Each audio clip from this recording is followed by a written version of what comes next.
नमस्कार। आप सुन रहे हैं द बॉलीवुड रेडियो और मैं हूं आपके साथ आकाश। दोस्तों, आज के इस पॉडकास्ट में किस्सा है सुनील दत्त का। संजय दत्त तो किसी राजकुमार की तरह मुंह में चांदी का चम्मच लेकर पैदा हुए थे, मगर उनके पिता का बचपन उनके बचपन से बिल्कुल अलग था। शायद सुनील दत्त के उथल पुथल भरे आरंभिक जीवन ने उनको मजबूत, भरोसेमंद इंसान बनाया, जो हमेशा अपने परिवार, दोस्तों और समाज के लिए खड़े रहते थे। सुनील दत्त का जन्म बलराज दत्त के रूप में साल 1929 पश्चिमी पंजाब के खुर्द गांव में हुआ था। झेलम नदी से करीब 14 किलोमीटर दूर खुर्द गांव के जमींदार एक लंबी चौड़ी और खूबसूरत शख्सियत के मालिक थे। नाम था रघुनाथ दत्त। रघुनाथ बलराज के पिता थे। गांव के लोग उन्हें दीवान साहब कहकर पुकारते। दीवान रघुनाथ दत्त मोहयाल ब्राह्मण थे।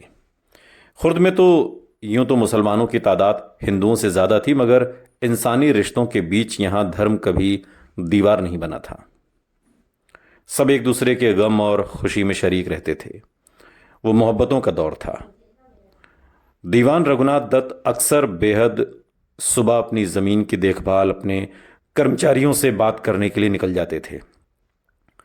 जब बलराज यानी कि सुनील दत्त 5 साल के थे तो एक ऐसी ही सुबह उसके पिता घर से निकले, मगर फिर कभी लौट कर नहीं आए।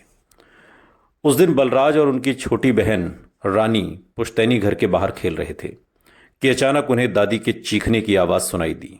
वो जोर जोर से रोती हुई बलराज की तरफ आ रही थी। उन्होंने बलराज को बताया कि उसके पिता को कुछ हो गया है और उन्हें जल्दी उनके पास पहुंचना है। नन्हे बलराज की समझ में कुछ नहीं आ रहा था। आनन फानन में वो एक तांगे में बैठकर दीवान रघुनाथ की तलाश में निकल गए।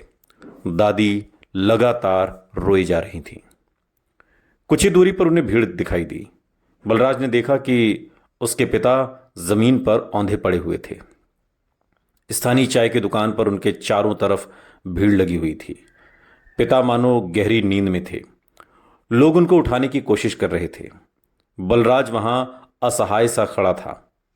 वो इंतजार करता रहा कि उसके पिता आंखें खोलेंगे और उसको दिलासा देंगे, लेकिन उसके पिता दीवान रघुनाथ दत्त इस दुनिया से जा चुके थे।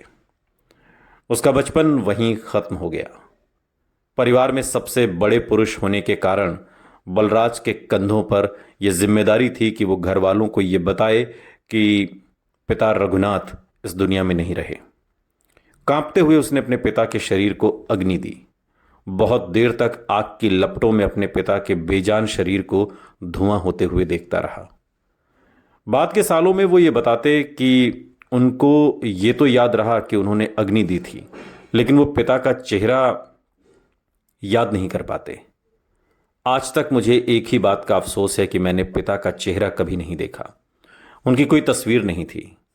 बलराज इस बात को कभी नहीं भूल पाए कि उनका परिवार किन बुरे हालातों से गुजरा। एक इज्जतदार जमींदार के राजकुमार जैसे बेटे से अचानक एक संघर्षरत परिवार के सबसे बड़े बेटे होने का क्या मतलब होता है, ये उन्हें पता चला। उन्होंने महसूस किया, ये जिम्मेदारी उठाई। जब बाप का साथ ना हो तो हर कदम कितना मुश्किल होता है, ये बात जिंदगी की ठोकरों ने बलराज के वजूद में पैबस्त कर दी थी। 1947 में बर्बादी ने फिर दस्तक दी। देश के विभाजन के बाद खुर्द पाकिस्तान में चला गया और दत्त परिवार विस्थापित होकर भारत आ गया। 18 साल के बलराज उस वक्त भारत में ही थे।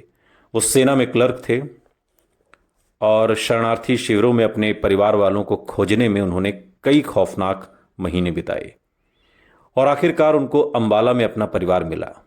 बलराज की पुश्तैनी संपत्ति जा चुकी थी। दत्त परिवार को मजबूर होकर शरणार्थी शिविरों में रहना पड़ा, क्योंकि न तो उनके पास पैसे थे, न ही रहने के लिए अपना घर। बंटवारे के इस वाक्य को वो कभी नहीं भूल पाए। उम्र भर वो खुद को रिफ्यूजी ही बुलाते रहे। 3 साल बाद जेब में 50 रुपए लेकर बलराज ने बंबई का टिकट कटाया। वो महानगर में पढ़ाई करना चाहते थे और रोजी रोटी के लिए कुछ काम भी करना चाहते थे। तब तक उनका परिवार हरियाणा के मंडोली में ठिकाना बना चुका था और कुल मिलाकर उनकी आर्थिक हालत अब ठीक ठाक थी। शहर नए जीवन की संभावनाओं और नए नाम के साथ उनका इंतजार कर रहा था और यही उनकी मुलाकात उनकी जिंदगी की सबसे बड़ी मोहब्बत से होनी थी। नाम फातिमा। फातिमा अब्दुल रशीद उर्फ तेजेश्वरी मोहन को बेहतरीन अदाकारा नरगिस के नाम से जाना जाता है, जिन्होंने फिल्म मदर इंडिया में मुख्य भूमिका निभाई थी। नरगिस का ताल्लुक एक इंद्रधनुषी परिवार से था। उनकी नानी हिंदू के रूप में पैदा हुई थी। वो गाने वालियों के एक दल की सदस्य थीं, जहां उनके मुसलमान पति सारंगी बजाते थे। वो दोनों मोतीलाल नेहरू को जानते थे और कहा जाता है कि उनकी बेटी जद्दन बाई यानी नरगिस की मां जवाहरलाल नेहरू की राखी बंद बहन थी, यानी कि वो पंडित जवाहरलाल नेहरू को राखी बांधती थी। जद्दन ने भी अपनी मां का पेशा अपनाया और हर लिहाज से वो उनसे बेहतर गायिका थी। ये कोई आसान काम नहीं था, कोई निजी जिंदगी नहीं थी और बाकी गाने वालियों की तरह ही उनको अनजान जगहों पर जाना पड़ता था और अजनबियों के सामने गाना पड़ता था, जिनमें से कुछ उनका शोषण करने की भी कोशिश करते थे। कहा जाता है कि जब जद्दन बाई कुंवारी थीं तब उनके अलग अलग पुरुषों से 2 बेटे थे। उसके बाद उनकी मुलाकात उत्तम चंद मोहन चंद या मोहन बाबू से हुई, जो रावलपिंडी के एक अमीर परिवार के वारिस थे, जो डॉक्टर बनने के लिए इंग्लैंड जाने की तैयारी कर रहे थे। लेकिन मोहन बाबू जद्दन बाई के ऊपर फिदा हो गए। इंग्लैंड जाने का विचार छोड़कर उन्होंने जद्दन बाई के सामने शादी का प्रस्ताव रख दिया। जाहिर है 26 साल के मोहन बाबू के परिवार ने इसका विरोध किया, लेकिन उन्होंने जद्दन बाई से विवाह कर लिया, जो उनसे 4 साल बड़ी थी।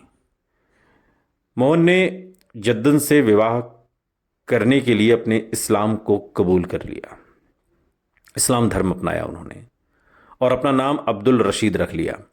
दिलचस्प तथ्य यह है कि धर्मांतरण के लिए उन्होंने मशहूर स्वतंत्रता सेनानी मौलाना अबुल कलाम आज़ाद की मदद भी ली और 1 जून 1929 को उनकी एक बेटी हुई। उसके 2 नाम रखे गए, फातिमा अब्दुल रशीद और तेजेश्वरी मोहन।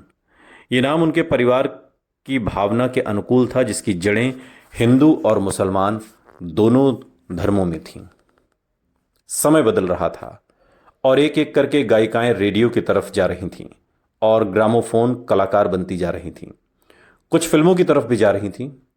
जद्दन बाई 1932 में लाहौर गईं और उन्होंने राजा गोपीचंद में, जो 1933 में एक फिल्म आई, उसमें एक महत्वपूर्ण भूमिका निभाई।